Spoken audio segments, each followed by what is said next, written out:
मम्मा, इस जंगल में आपका सबसे अच्छा दोस्त कौन है? बेटी, मैंने हमेशा मुश्किल समय में दूसरों की मदद की है। मैंने किसी को भी कभी अपने दरवाजे से खाली हाथ नहीं मोड़ा, इसलिए जंगल के सभी पक्षी मेरे बहुत अच्छे दोस्त हैं।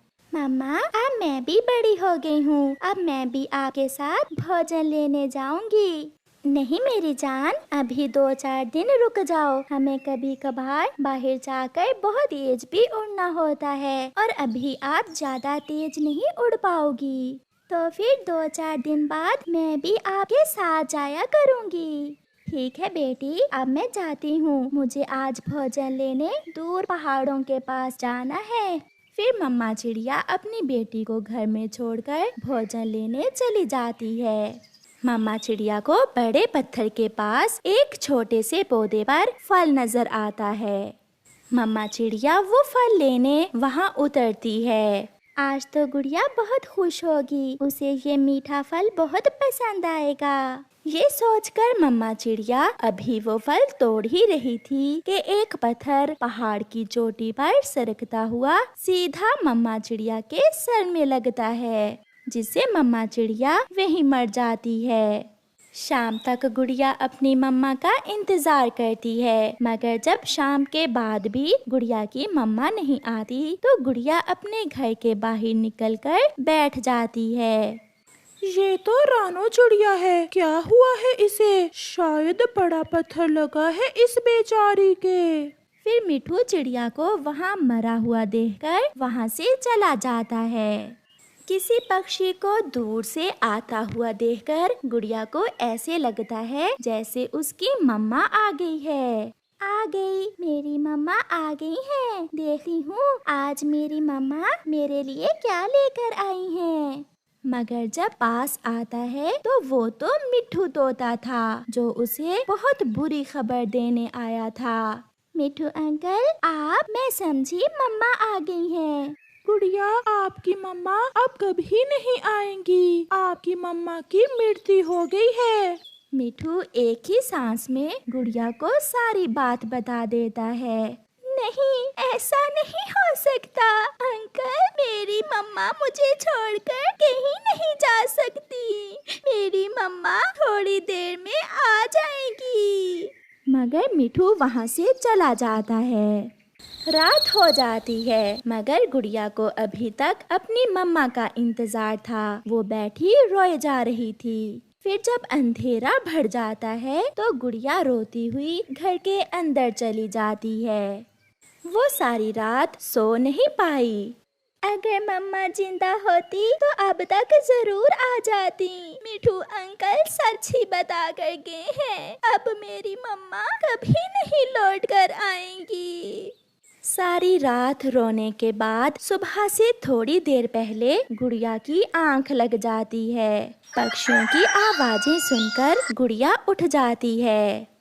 वो अपने घर से बाहर निकलकर बैठ जाती है। वो इधर उधर देखती है। मम्मा ने मुझे कहा था कि कैसी भी मुश्किल हो, दुख हो या सुख, हिम्मत से काम लेना चाहिए। मैं जिंदा रहूंगी, मैं अपनी मम्मा की खातिर जिंदा रहूंगी, मैं हिम्मत नहीं हारूंगी।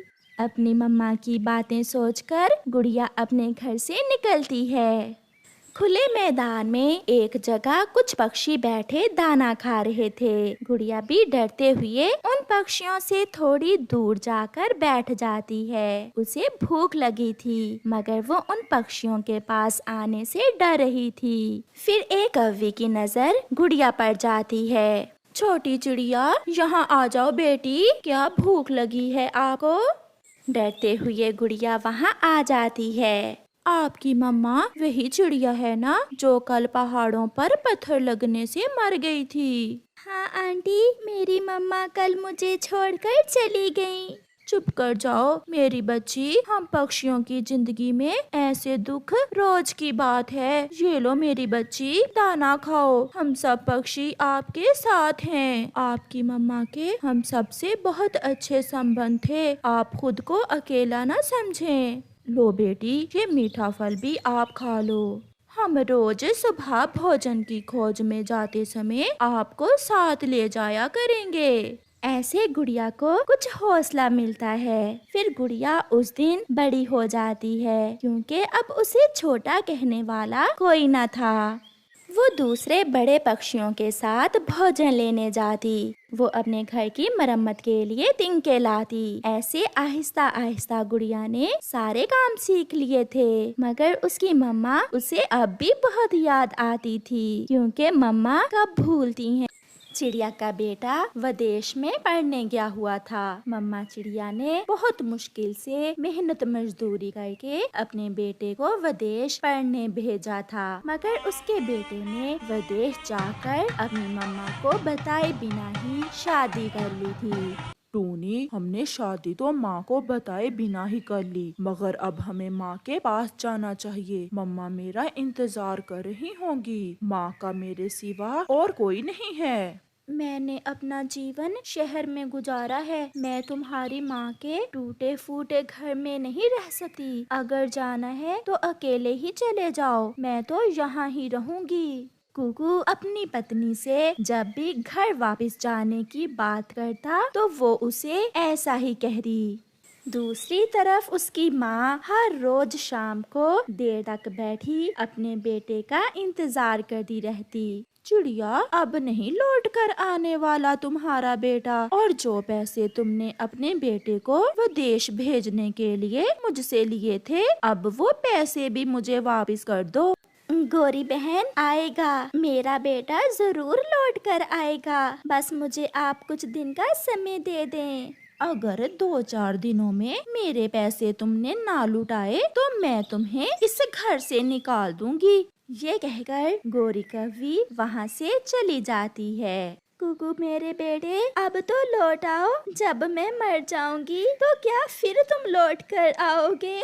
दूसरे दिन लूसी कबूतरी चिड़िया के पास आती है और उससे कहती है, चिड़िया, अगर तुम अपने बेटे की आस पर बैठी रहोगी तो कुछ ही दिनों में गोरी कौवी तुम्हें इस घर से भी निकाल देगी। लूसी बहन, मैं कहाँ से पैसे लाऊं और कैसे गोरी के पैसे वापस करूं? मुझे तो कुछ समझ नहीं आ रही। चिड़िया, कोई काम करो, मैं तो कहती हूँ तुम अपने घर के पास में ही फ्रूट चाट की रेहड़ी लगा लो। सुना है इस काम में अच्छा मुनाफा है। ये सुनकर चिड़िया बहुत खुश होती है और फिर उसी दिन लूसी के कहने पर चिड़िया जंगल में फ्रूट चाट की रेहड़ी लगा लेती है। शाम तक चिड़िया फ्रूट चाट बेचती है। उसकी फ्रूट चाट बहुत स्वादिष्ट थी। उसे अच्छा मुनाफा होता है।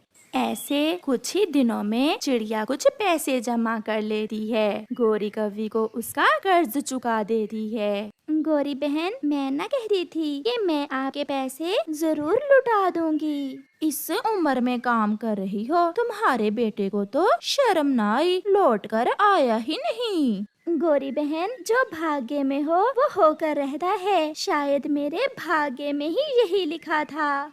चिड़िया दिन रात मेहनत से काम करती है और काफी सारे पैसे जमा कर लेती है। एक दिन मिठू तोता किसी काम से शहर जाता है। उसे रास्ते में कुकू और उसकी पत्नी मिल जाते हैं। कुकू, तुम्हारी माँ ने तुम्हारा बहुत इंतजार किया, बहुत रोई वो बेचारी। गोरी कौवी उसे बहुत तंग करती थी। तो क्या माँ ने गोरी के पैसे वापस कर दिए? हाँ, तुम्हारी माँ ने जंगल में फ्रूट चाट की रेहड़ी लगाई है, उसे बहुत मुनाफा होता है। अब तो तुम्हारी माँ के पास ढेर सारे पैसे हैं।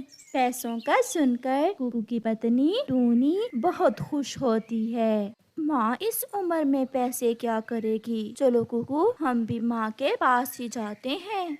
फिर दूसरे दिन कुकू और उसकी पत्नी वापस जाते हैं। कुकू की माँ कुकू को देखकर बहुत खुश होती है। माँ, मुझे माफ कर दें, मैं बहुत मसरूफ हो गया था, इसलिए आ न सका। बेटा, ये कौन है?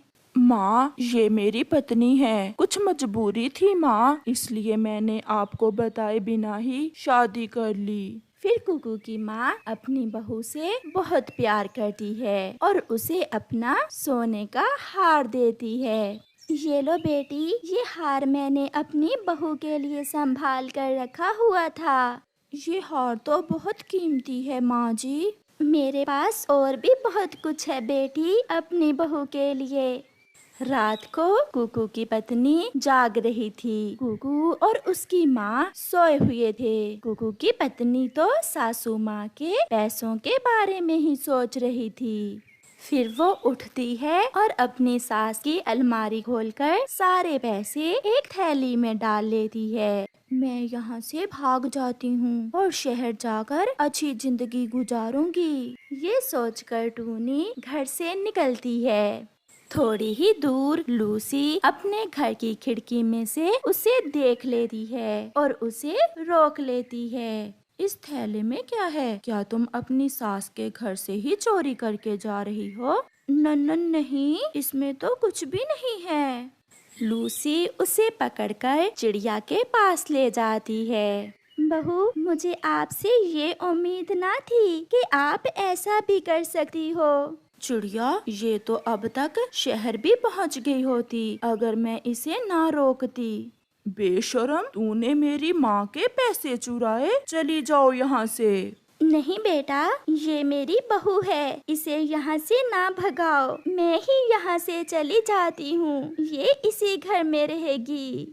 ये सुनकर टूनी रोने लग जाती है और अपनी सास और पति से माफी मांगती है और अपनी सास के साथ खुशी खुशी की जिंदगी गुजारने लगती है। प्यारे दोस्तों, इस कहानी से हमें सीख मिलती है कि अपने रिश्तों से प्यार करें।